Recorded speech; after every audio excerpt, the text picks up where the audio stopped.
I think having 2 colonial armies in the Americas will help make this go a little bit better.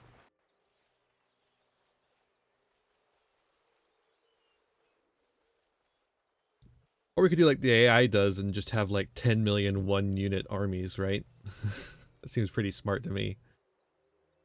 Incredible tacticians right here. That's literally why they stopped letting you do that in the later games. They just made it so that you had to have a general and you had a limit to the number of generals you could have in order to have an army. Rebellions grow in strength over time, the more they're left unchecked. Always act quickly in these instances, otherwise the uprising may capture a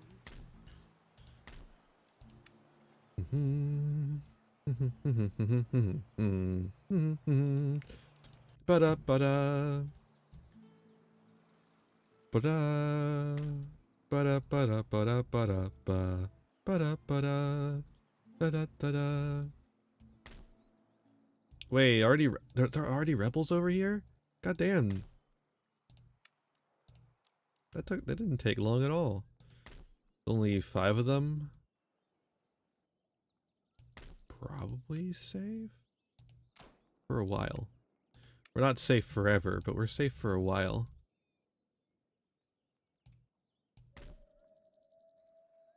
They're going to recruit more units as this goes, though. So I'm not sure what we should do about that. Yeah, that's really annoying. Workers' riot in Alsace-Lorraine. What? What's going on in Alsace-Lorraine? Oh? Me when I'm Me when I'm what? Hello? Oh, there. Okay. I guess Alsace-Lorraine doesn't want to pay their damn taxes. God damn.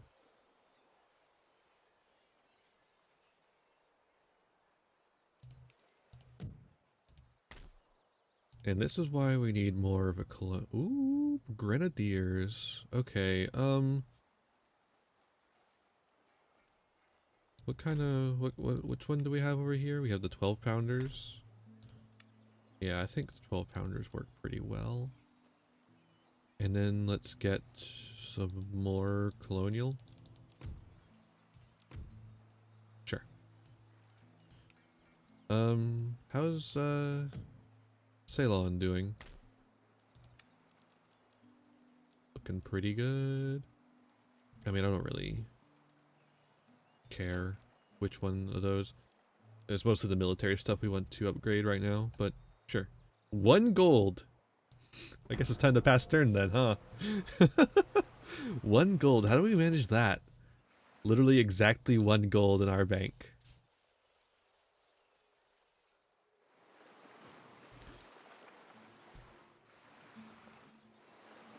One singular piece of gold. Delightful.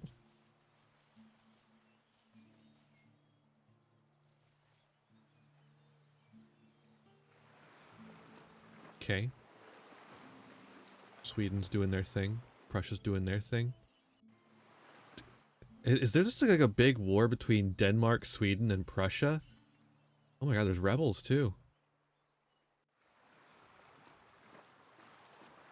There's all sorts of things going on over in Copenhagen. There is a degree of unrest in this region, as the majority of the population follow a different religion to that of their rulers. Hey, did I tell you to speak? I thought I told you to shut the fuck up.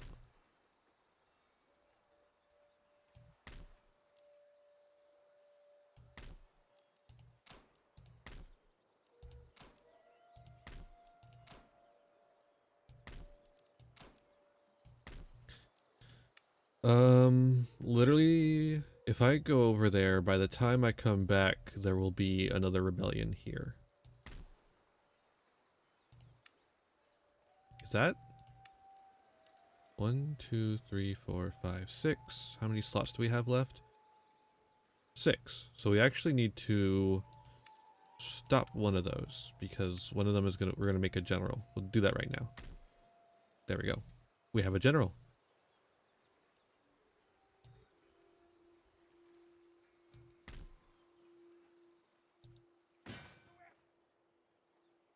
was only going to take 2 turns to get over there. Okay. That's pretty cool. And then this place is going to be mad as heck. Well, that, please exempt them from tax. Like, I don't know why I had to keep pressing it so many times. So we'll exempt that region from tax. Here, let me get into port. But next turn we can start sending our our army over there. And we'll be able to control both places.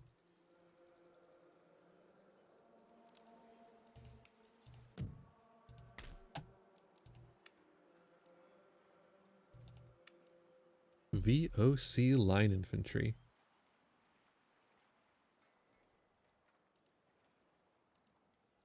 Oh, he's got good accuracy. And better stats all around. Slight bit more expensive. Interesting. Oh, he's gonna be our... We don't actually have the regular infantry over here. It's only VOC. Okay. We have cavalry, though. Sure, we'll just go ahead and get those started. Start building up it over in India. See what we can get up to. I think Mysore is a pretty good target, right? I mean, Portugal's gonna be one too. If we can grab Mysore, that makes a pretty good way to get to Portugal's piece of India. And once we get Madrid, we can easily get to Portugal in Europe as well, and just take them both.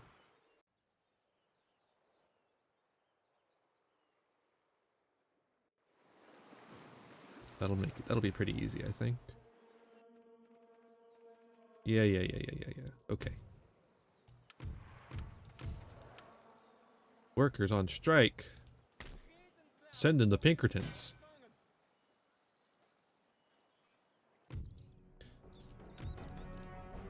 I mean, we could just auto-resolve that.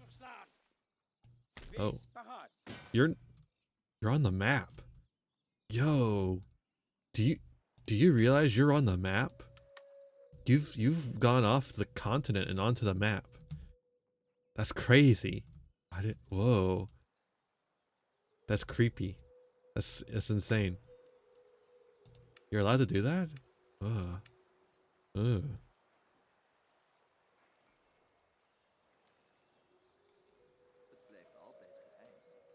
Okay, not who I wanted to send, but sure. It's gonna take 3 turns to get to Texas.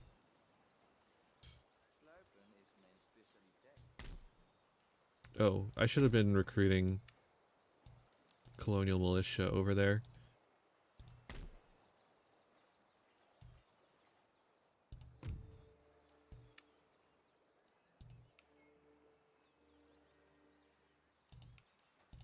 Okay, back over here. Ooh.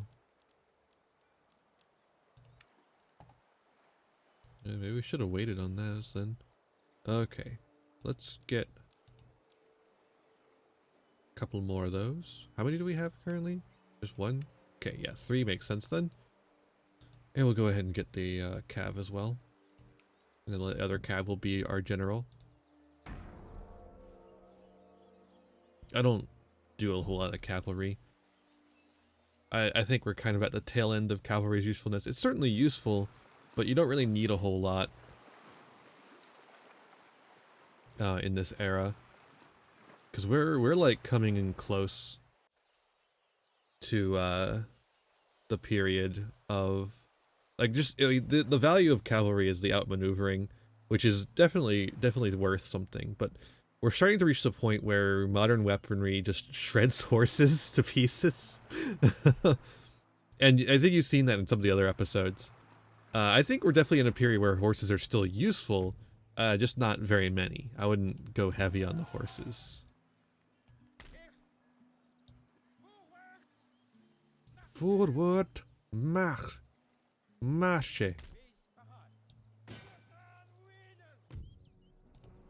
You got a wiener? Is that what he said? Oh no, I'm on the map. That's fucked up, dog.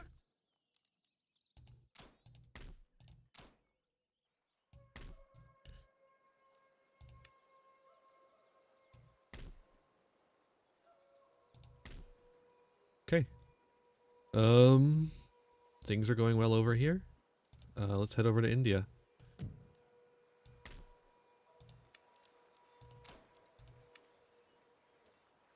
Start getting a bunch of militia, right? I think that's what we need over here now.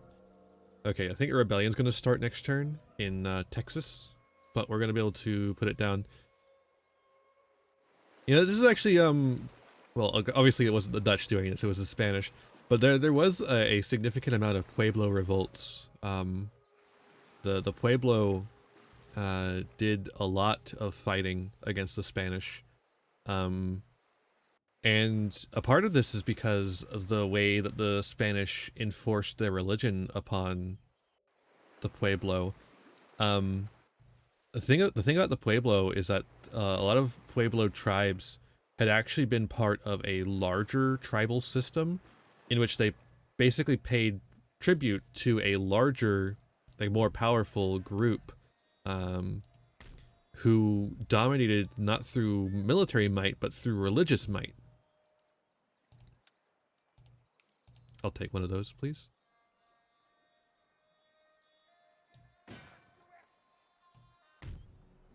Oh, we actually... Okay, I wasn't sure we would be able to hit.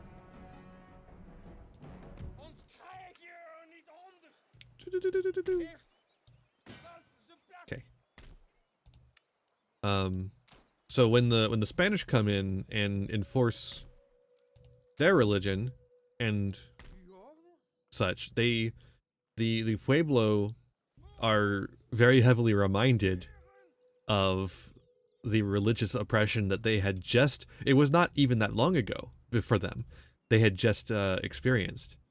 Now this is something I learned in one of my classes, so I could be misquoting the book, or not quoting, misremembering some of these aspects. But yeah, that I don't, so like don't necessarily quote me. Definitely go and do the research yourself. Oh, what book was that? It wasn't a book, it was an article. I think it might have been part of a book, but it was just an article we read. We didn't read the whole book. Yeah. It was definitely an interesting thing to see. Oh, I got damaged somehow too. Maybe in the riot? I don't know.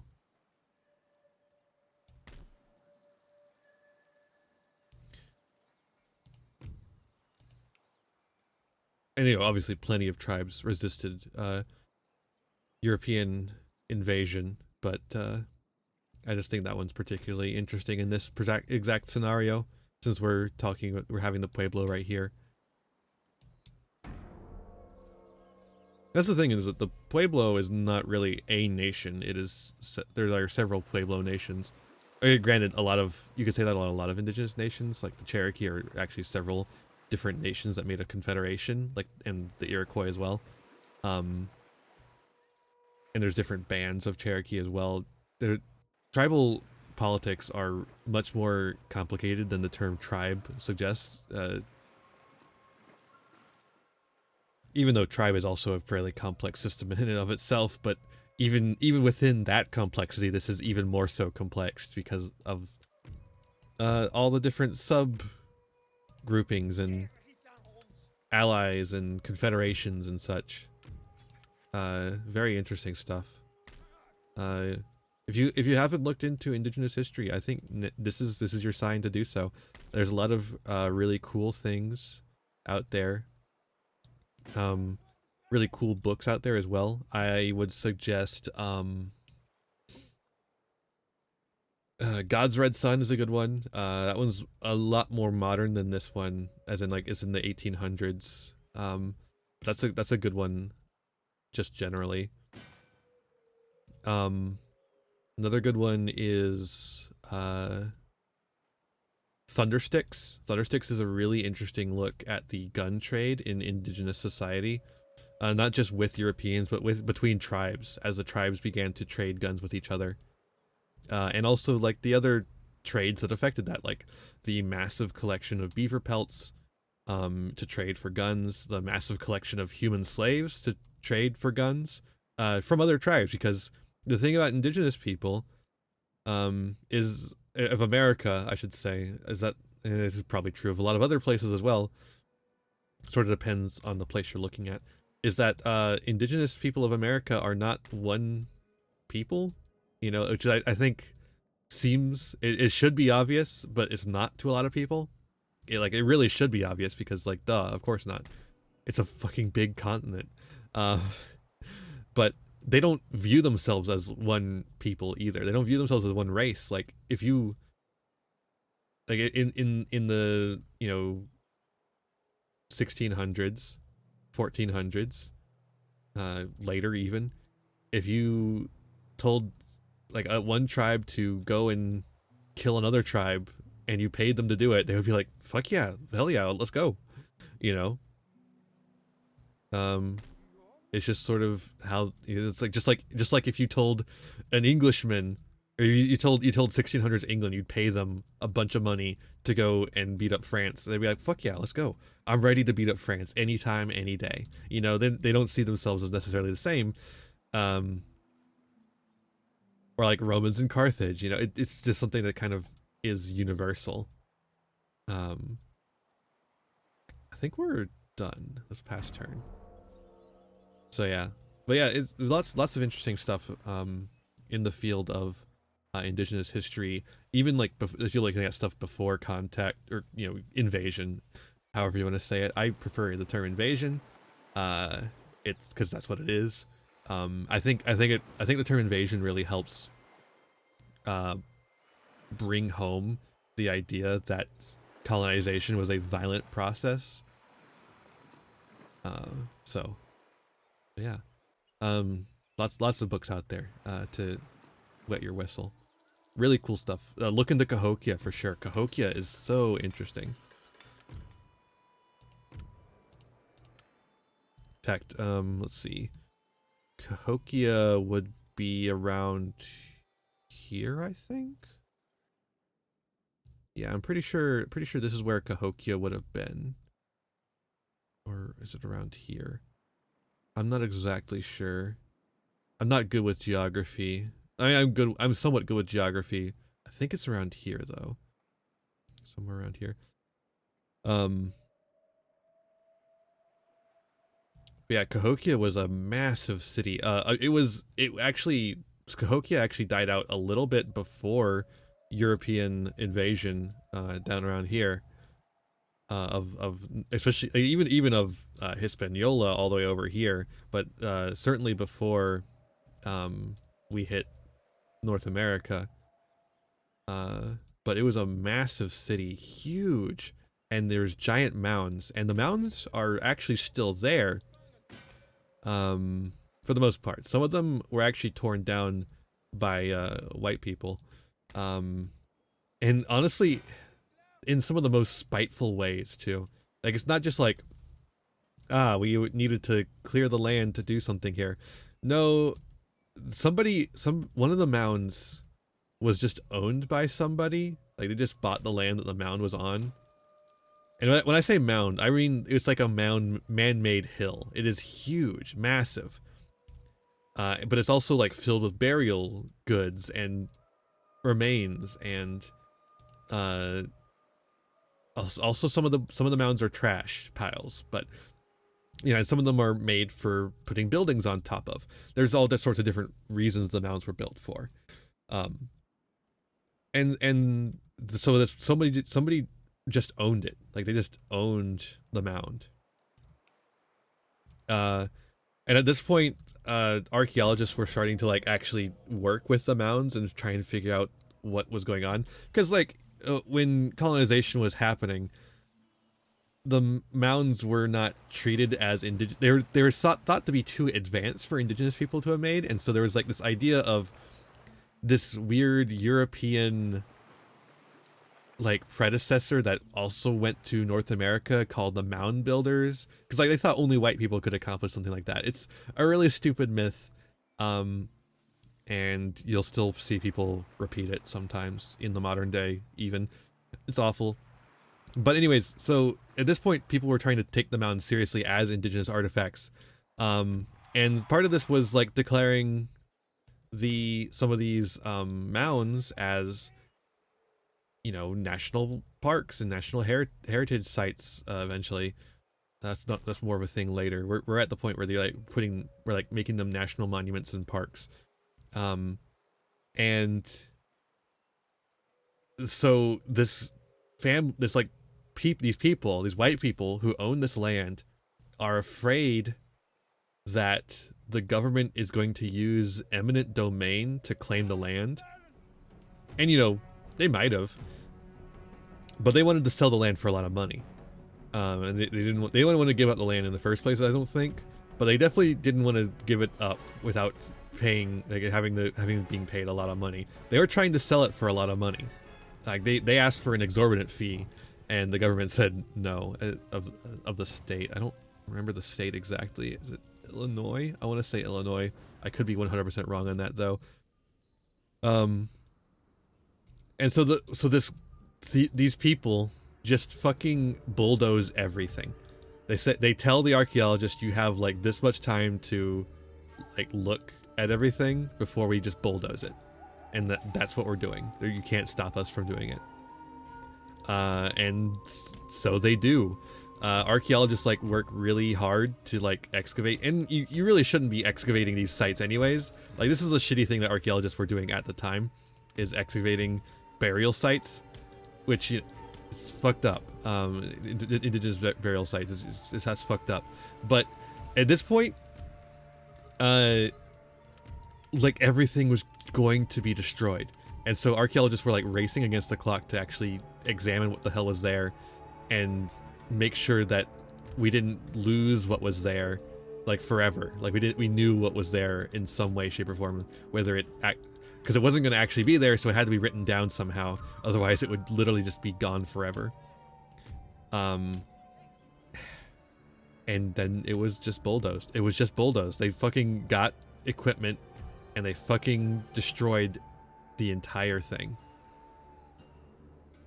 And so now one of the biggest mounds is just gone forever. Because some assholes were worried that the government was going to. The thing about eminent domain is that they still pay you. They just don't pay you your fucking ridiculous ass fee for your land. So they do recompense you for the land that they take when they take it for eminent domain, but that wasn't good enough for them.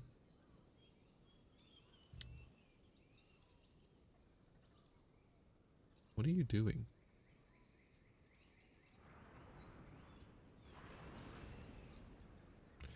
Okay, so I'm realizing there's a big ass hill here, and this is not actually the best place. Ooh, oh god. Not the best place to put my cannons. Especially since they're over there. So how about we just do this. Oh, are they gonna come here? Looks like they are. Well, if they're gonna come to me, then I'm not gonna stop them. I'll let them come.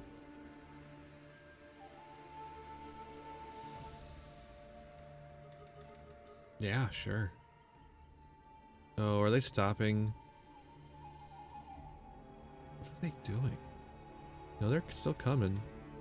They're still coming. Okay. Just a little closer. A little closer.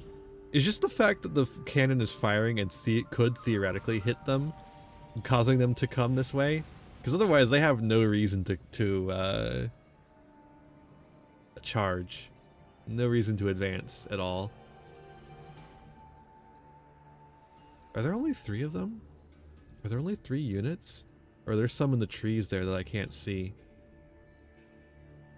Hey, how about we speed up a little bit? There we go. Oh, that cannon almost hit one of them. That's incredible.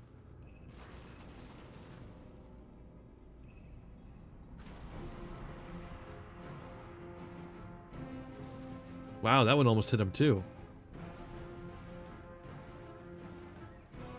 Hey, you want to fire? I think you should probably fire upon them.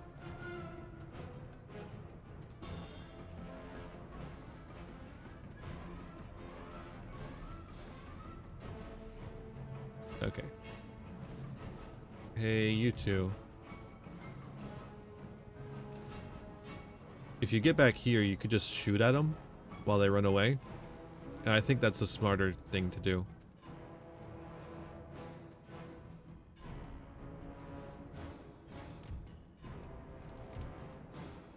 Oh, wait. No, I don't want the entire army to do this. Dragoons and General. Go get them.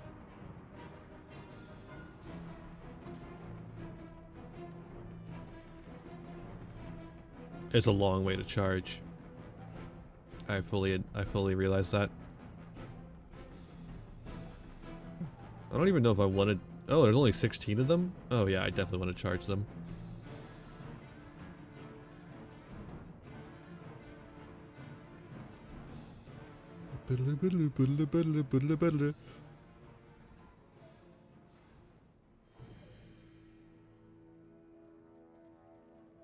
Wait, these guys are white. Oh wait, maybe... I cannot tell. What the hell is going on here? Are they white? Maybe? Are they... Whoa! Whoa! Okay.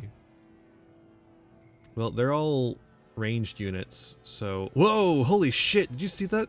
Those guys went flying! Yeah, these are all ranged units, so getting attacked by cavalry is actually what we want to do.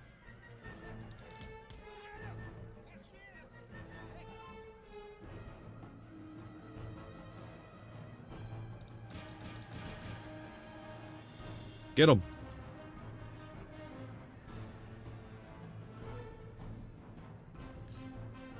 Okay. Oh! Here comes more. Okay, so I can't break my lines. Kill the general, please. Please, I am begging you to kill the general.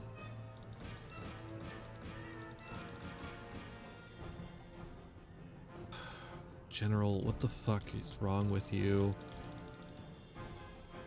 You're kidding me. What a terrible general.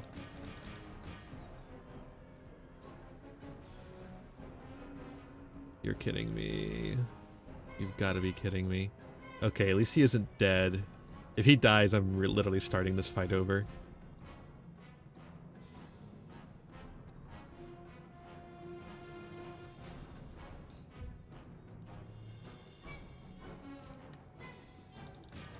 Go get him.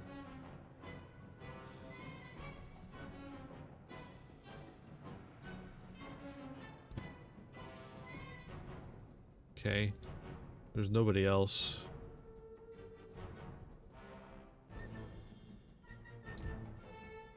Literally just everyone go.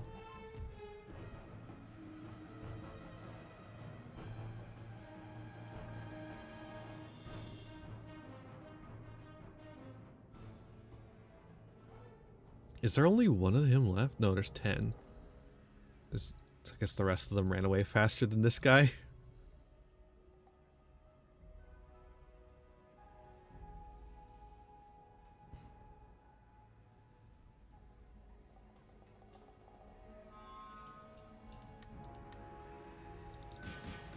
How do I just shoot at them?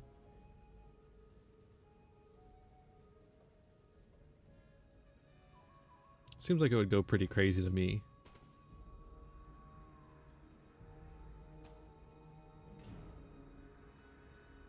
These guys are just like clumped together. Look at that. If I shot at them, they would lose so many people.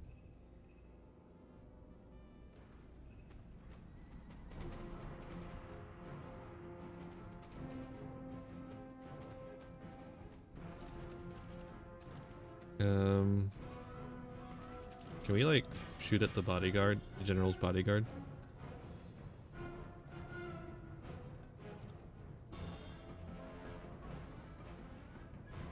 Shoot him!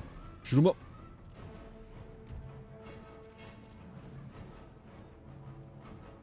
There's just so many of us, and so few of them. I don't see how they can hold out for much longer.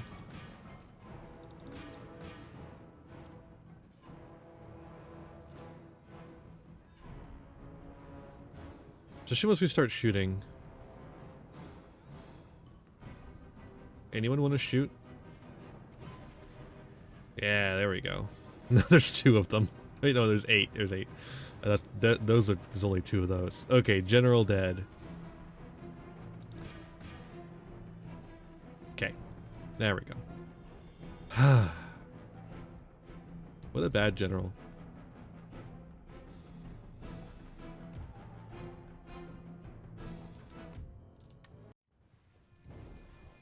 Only losses were from the fucking general and the dragoon.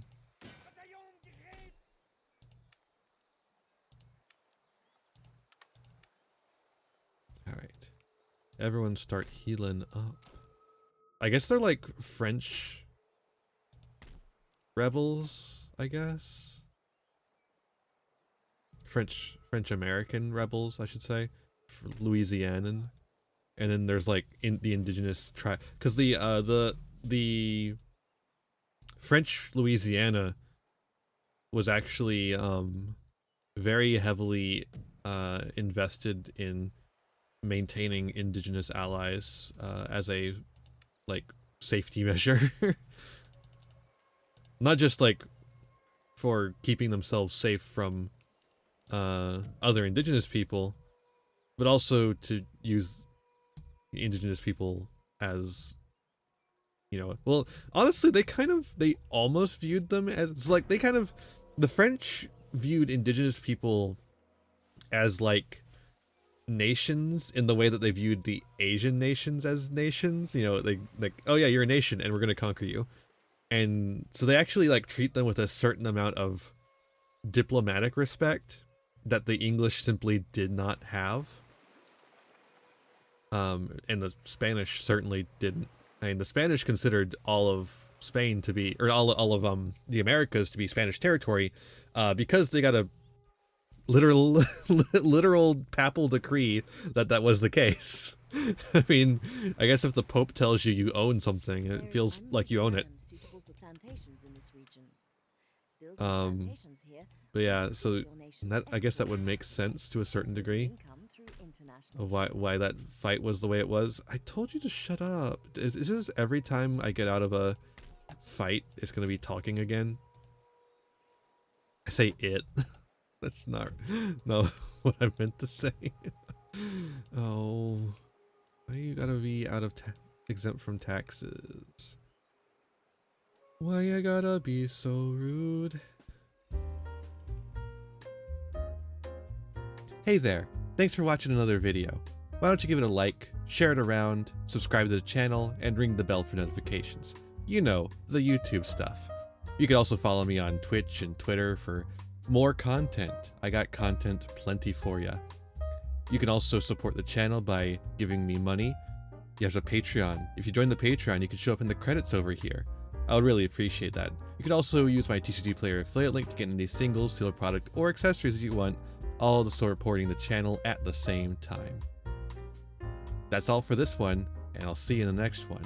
Be kind to yourselves, be kind to others, and have a wonderful rest of whatever time it is for you. Bye now!